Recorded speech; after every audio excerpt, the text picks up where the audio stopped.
Audiolibros en 15 minutos. Suscríbete al canal y explora un nuevo libro cada día. El nacionalismo no es una religión, pero está más cerca de los sistemas de creencias religiosas que de las ideologías políticas modernas. Entramos en este mundo en condiciones que van más allá de nuestra elección. Nuestra herencia genética, nuestros padres y nuestras capacidades físicas están determinadas por el azar. La única certeza en la vida es la muerte. Estos dos hechos, la contingencia de la existencia y la ineludibilidad de la mortalidad, siempre han influido mucho en los seres humanos. Los intentos de encontrarles sentido están en el centro de la mayoría de los sistemas de creencias tradicionales. Los estilos de pensamiento modernos, por el contrario, guardan silencio sobre cuestiones que la ciencia no puede resolver, razón por la cual ni los liberales ni los marxistas tienen mucho que decir sobre la inmortalidad. Los nacionalistas, sin embargo, sí. Y ese es el mensaje clave: el nacionalismo no es una religión, pero está más cerca de los sistemas de creencias religiosas que de las ideologías políticas modernas. Consideremos los cenotafios, uno de los emblemas más interesantes del nacionalismo. Son monumentos dedicados a soldados anónimos, y es este anonimato lo que da significado a estas tumbas fantasmales. Como conmemoran a los soldados desconocidos que carecen de una identidad individual, se convierten en símbolos de algo más grande. Representan el máximo sacrificio, morir por el país. Los cenotafios parecen sugerir que quienes dan la vida por algo más grande que ellos mismos viven para siempre. En esto, el nacionalismo se parece a las cosmovisiones religiosas. Creencias como el budismo, el cristianismo y el islam, por ejemplo, pudieron sobrevivir durante milenios en docenas de sociedades diferentes porque aprovecharon la intuición humana. Estas creencias traen la esperanza de que el flujo y reflujo aparentemente aleatorios de la vida debe tener un significado más profundo. Ya sea que lo llamen karma o vida después de la muerte, las religiones encuentran este significado al vincular a los muertos, los vivos y los no nacidos en una cadena eterna de muerte y regeneración. Dada esta similitud entre el nacionalismo y el pensamiento religioso, no es sorprendente que el primero surgiera justo cuando el segundo vacilaba. Tras haber sido dada por sentada durante miles de años, la religión perdió su evidente plausibilidad en la Europa del siglo XVIII. Esta fue la era de la Ilustración, un movimiento intelectual que enfatizaba la razón humana más que la tradición religiosa. Sin embargo, el declive de la religión ciertamente no eliminó el sufrimiento al que, en parte, había sido una respuesta. De hecho, este declive dejó un vacío en el corazón de la vida moderna. Sin el paraíso, la existencia parecía insoportablemente arbitraria. Sin la perspectiva de la salvación, y de una vida en el más allá, la comunidad imaginada de la nación se hizo más atractiva. Pero antes de examinar el nacionalismo en sí, analicemos más de cerca los sistemas culturales que conducen a él. Las lenguas sagradas eran el pegamento que mantenía unidos a los grandes imperios y comunidades religiosas. Imagínate la escena. Estamos en el siglo XVII y estamos en la Meca, la ciudad más sagrada del Islam, donde nos encontramos con dos peregrinos. Uno es de Maguindanao, un sultanato de Filipinas, y el otro es bereber de las montañas de Marruecos. Estos dos desconocidos nunca se conocieron, no entienden las lenguas maternas del otro y siguen normas culturales diferentes, pero se consideran hermanos. ¿Por qué? Bueno, porque hay una cosa que sí comparten: el árabe, el idioma sagrado del Corán y de todos los musulmanes. ¿Cuál es el mensaje clave? Las lenguas sagradas eran el pegamento que mantenía unidos a los grandes imperios y comunidades religiosas. Los idiomas religiosos e imperiales, como el árabe coránico, el chino y el latín, se definieron por tres características.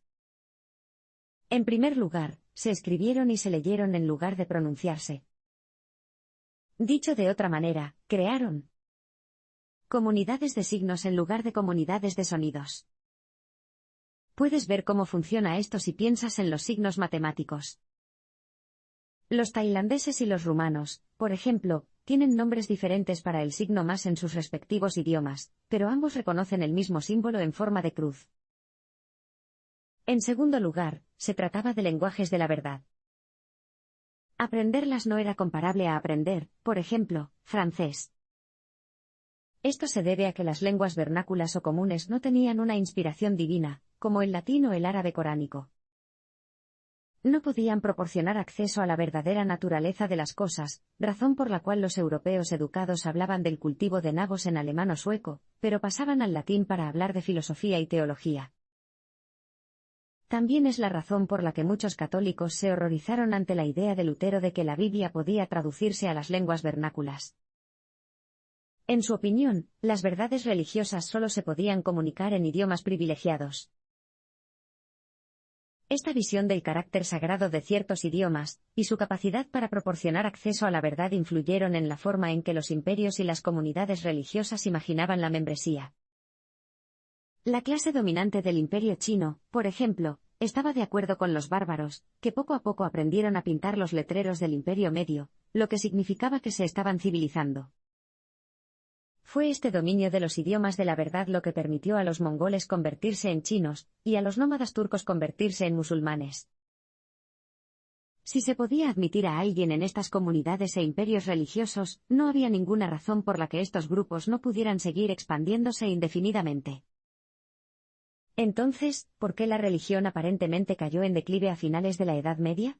En una palabra, la vernacularización, que es la fragmentación de los lenguajes de la verdad compartidos y su reemplazo por idiomas locales. Como veremos en el próximo parpadeo, este proceso fue impulsado en gran medida por el capitalismo y la imprenta. El capitalismo impreso consolidó los idiomas nacionales distintivos y sentó las bases del nacionalismo. La invención de la imprenta en el siglo XV revolucionó la comunicación. Anteriormente, los libros se copiaban a mano minuciosamente, y las bibliotecas se consideraban afortunadas de tener una docena de volúmenes. Entonces, los libros se convirtieron en un producto de masas. Para 1500, se habían impreso unos 20 millones de libros. Entre 1500 y 1600, se fabricaron alrededor de 200 millones más. Como escribió el filósofo inglés Francis Bacon al final de este siglo extraordinario, la imprenta había cambiado la apariencia y el estado del mundo. Tenía razón. Muy pronto, incluso los idiomas se transformaron. El mensaje clave en este abrir y cerrar de ojos es, el capitalismo impreso consolidó los idiomas nacionales distintivos y sentó las bases del nacionalismo. Entonces, ¿quién imprimía todos esos libros? Bueno, emprendedores. La publicación de libros fue una de las primeras formas de empresa capitalista que surgió en Europa y, como toda forma de capitalismo, el comercio se definió por una búsqueda incansable de nuevos mercados. No es de extrañar. Cuando la imprenta despegó por primera vez, las editoriales atrajeron principalmente al pequeño estrato de lectores latinos del continente.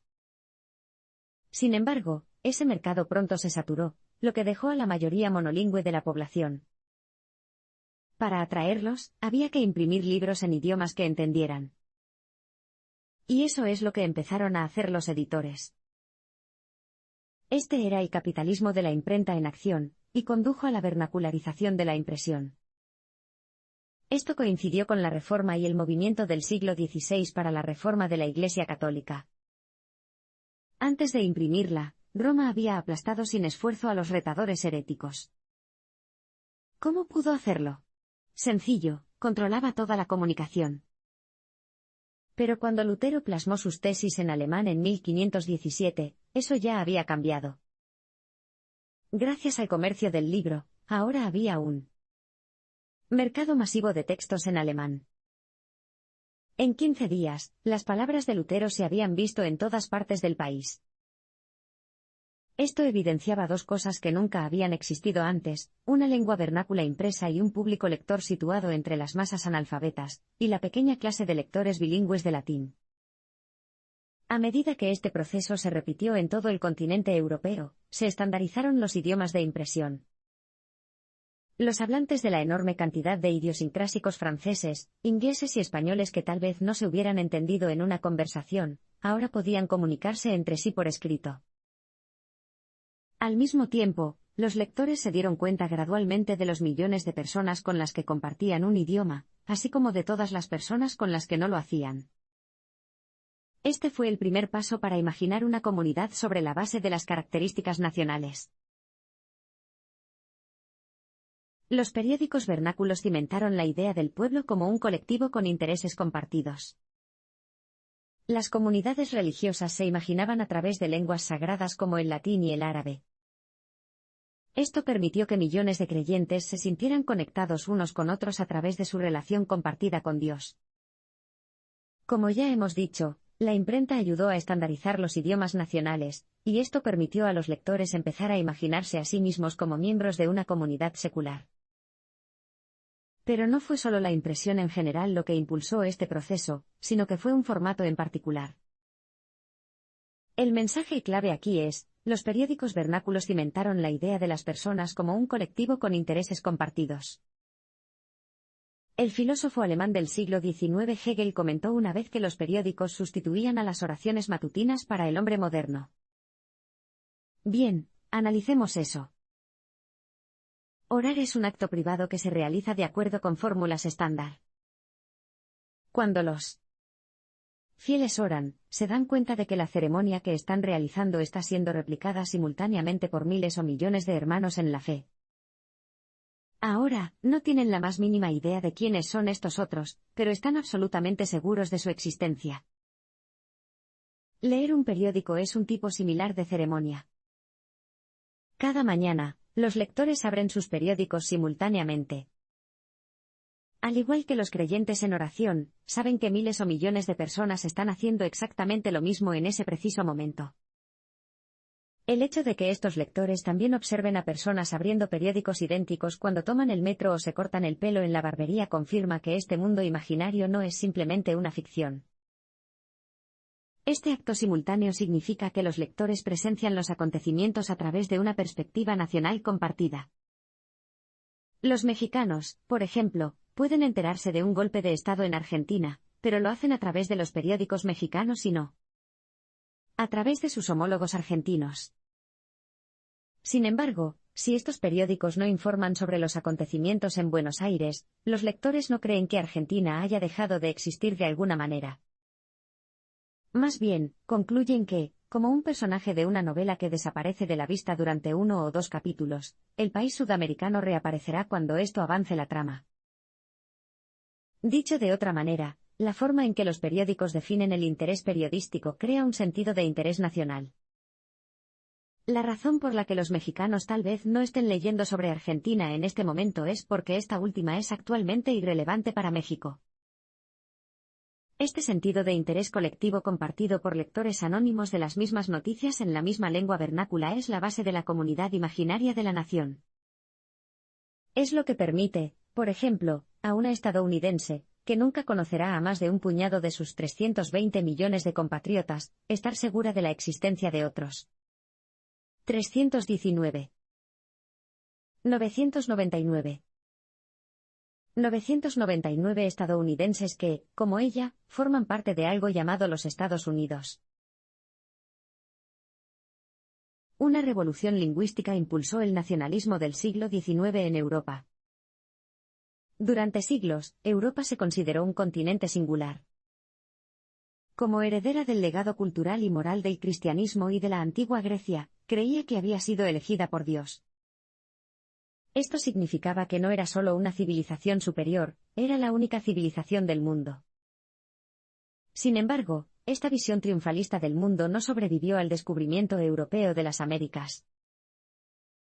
El mensaje clave aquí es: una revolución lingüística impulsó el nacionalismo del siglo XIX en Europa.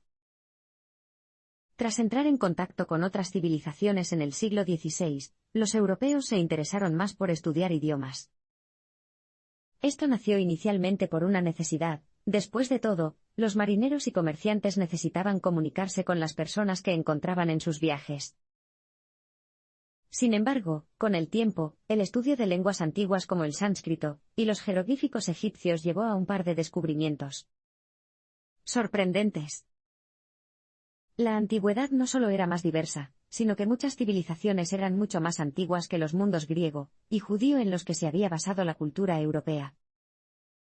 En un mundo pluralista, la gente llegó a la conclusión de que Europa era simplemente una de las muchas civilizaciones y no necesariamente la mejor. Este descubrimiento dio inicio a la primera asignatura científica que consideró la evolución como su núcleo, la filología, el estudio comparativo de los desarrollos lingüísticos. La revolución filológica que siguió llevó a la desaparición de las lenguas sagradas como el latín, el griego y el hebreo. Estos idiomas afirmaban ser singularmente antiguos y de inspiración divina. Ahora que esta idea había sido desmentida, se mezclarían en pie de igualdad con sus rivales, los vernáculos plebeyos. Pero si todos los idiomas compartían un estatus mundano común, ¿no eran todos igualmente dignos de estudio y admiración? Para los europeos del siglo XIX, la respuesta fue un rotundo sí. Esto marcó el comienzo de la revolución lexicográfica cuando los filólogos y gramáticos comenzaron a compilar diccionarios vernáculos, así como colecciones de historias folclóricas y literarias. Cuanto más estudiaban los estudiosos estas lenguas vernáculas, más se convencían de que sus hablantes formaban comunidades únicas. Este descubrimiento fue la base sobre la que las organizaciones nacionalistas defendieron la independencia. La primera gramática ucraniana, por ejemplo, apareció en 1819. En 10 años, el poeta y folclorista Taras Shevchenko había moldeado el ucraniano en un lenguaje literario moderno. En 1846, se fundó la primera organización nacionalista ucraniana en Kiev. Desde Beirut, donde los cristianos educados en Estados Unidos estandarizaron el árabe moderno en las décadas de 1860 y 1870, hasta Oslo, donde se imprimió el primer diccionario noruego en 1850, se repitió este patrón. La sistematización de las lenguas vernáculas no era solo una forma de imaginar la comunidad nacional, era una forma de crearla. El auge del nacionalismo socavó los imperios multinacionales de Europa porque sus principios eran incompatibles con el dominio imperial. Imagínese a un nacionalista checo, lo llamaremos Antonín, en la Praga de finales del siglo XIX. Habla alemán, el idioma oficial del Estado, pero prefiere usar su lengua materna. Lee novelas y periódicos checos, y sus compositores favoritos son los patriotas checos Smetana y Dvořák. ¿Cuáles son sus objetivos políticos? Lo más probable es que ponga ser gobernado por sus compatriotas checos en lo más alto de su lista. Eso convierte a Antonín en un problema para los que tienen la última palabra. ¿Por qué? Bueno, el mensaje clave en este abrir y cerrar de ojos es, el auge del nacionalismo socavó los imperios multinacionales de Europa, porque sus principios eran incompatibles con el dominio imperial. La Europa del siglo XIX era un mosaico de imperios multinacionales. Los Habsburgo de Viena, por ejemplo, controlaban un vasto territorio que se extendía desde los Alpes hasta los Cárpatos y que contenía húngaros, alemanes, croatas, eslovacos, italianos y checos. Los Romanov francófonos de San Petersburgo controlaban un imperio aún mayor con tártaros, letones, armenios, rusos y finlandeses. Los revolucionarios filológicos que conocimos en un abrir y cerrar de ojos plantearon a estos imperios un serio dilema. Tomemos a los Habsburgo. En la década de 1780, el emperador José II decidió cambiar el idioma estatal del latín al alemán. Fue un paso pragmático. A diferencia del latín, el alemán era una lengua moderna que ya hablaban muchos súbditos austrohúngaros con una vasta literatura a su disposición. Eso lo convertía en un candidato sólido para unificar el imperio. Pero nacionalistas como Antonín no lo vieron así. Cuanto más presionaban los Habsburgo a Alemania, más croatas, húngaros, checos y otros pensaban que el Estado se alineaba con los intereses de una minoría e ignoraba sus propios intereses. Invertir el rumbo tampoco era una opción. Si los Habsburgo pasaran a, por ejemplo, el húngaro, simplemente crearían otro grupo de nacionalidades ofendidas que ahora incluiría a personas de habla alemana. Algunos imperios intentaron romper este vínculo creando un nacionalismo oficial, o de arriba hacia abajo, asociado con el grupo étnico más grande. Esto se impuso luego a las minorías, que eran las defensoras del nacionalismo popular o de abajo hacia arriba. Esto es lo que hizo el Imperio ruso a finales del siglo XIX. Introdujo la rusificación, una política que prohibió las lenguas minoritarias, y convirtió al ruso en el idioma del Estado, la cultura y la vida pública. Fue un callejón sin salida, y se produjeron disturbios masivos y una serie de rebeliones abiertas. No es sorprendente que este problema se haya convertido en una espina para los imperios. La idea central del nacionalismo es que las naciones deben ser gobernadas por personas que se vean y hablen como ellas, y esto va directamente en contra de la lógica de los imperios multinacionales. Los intelectuales africanos y asiáticos se basaron en las ideas europeas, y sus experiencias de dominio colonial para crear sus propias naciones independientes. La Primera Guerra Mundial acabó con los imperios multinacionales de Europa. Para 1922, los imperios austrohúngaro, ruso y otomano habían desaparecido. En el continente, fueron reemplazados por naciones recién independizadas. La Sociedad de las Naciones, una organización que consideraba a esas naciones como la nueva norma internacional, ahora se hizo cargo de las relaciones diplomáticas que antes gestionaban las burocracias imperiales. Eso dejó el mundo no europeo. ¿Qué pasaría con las colonias de los imperios europeos en la era del nacionalismo? No pasó mucho tiempo antes de que surgiera una respuesta. El mensaje clave aquí es: los intelectuales africanos y asiáticos se basaron en las ideas europeas y sus experiencias de dominio colonial para crear sus propias naciones independientes. 3 factores ayudaron a los asiáticos y africanos del mundo colonial a imaginar sus futuras naciones. La primera fue la tecnología. El transporte y las comunicaciones mejoraron drásticamente entre 1850 y principios del siglo XX. Los cables telegráficos permitieron que las ideas viajaran de las metrópolis a los puestos de avanzada remotos en un instante, y los nuevos barcos de vapor y ferrocarriles provocaron un aumento sin precedentes de la movilidad física. Esto, a su vez, permitió a los asiáticos y africanos hacer peregrinaciones coloniales desde sus colonias a las capitales imperiales de Europa. Allí, recogieron ideas políticas revolucionarias, conocieron a sus homólogos de otras colonias, y aprendieron sobre las luchas europeas por la independencia nacional. En segundo lugar, los sistemas educativos de las colonias solían estar muy centralizados. En las Indias Orientales neerlandesas, por ejemplo, los estudiantes de miles de islas no relacionadas recibieron instrucciones idénticas en libros de texto idénticos. A medida que avanzaban en el sistema, fueron canalizados a un número cada vez menor de escuelas hasta llegar a una de las 2 ciudades que albergaban universidades, Batavia, la actual Yakarta y Bandung. Esta experiencia consolidó la idea en la mente de estos jóvenes indonesios de que el archipiélago en el que vivían era un territorio único y unificado, por muy diversos que fueran sus habitantes. Por último, el racismo europeo reforzó la idea de que los súbditos coloniales de un territorio determinado eran compatriotas. Como los funcionarios coloniales rara vez se molestaban en distinguir entre los diferentes grupos indios o indonesios y, en cambio, trataban a todos como nativos despreciados, estos sujetos a menudo llegaron a verse a sí mismos como miembros de un colectivo llamado India o Indonesia. Juntos, estos factores produjeron una nueva clase, la intelectualidad bilingüe con educación occidental.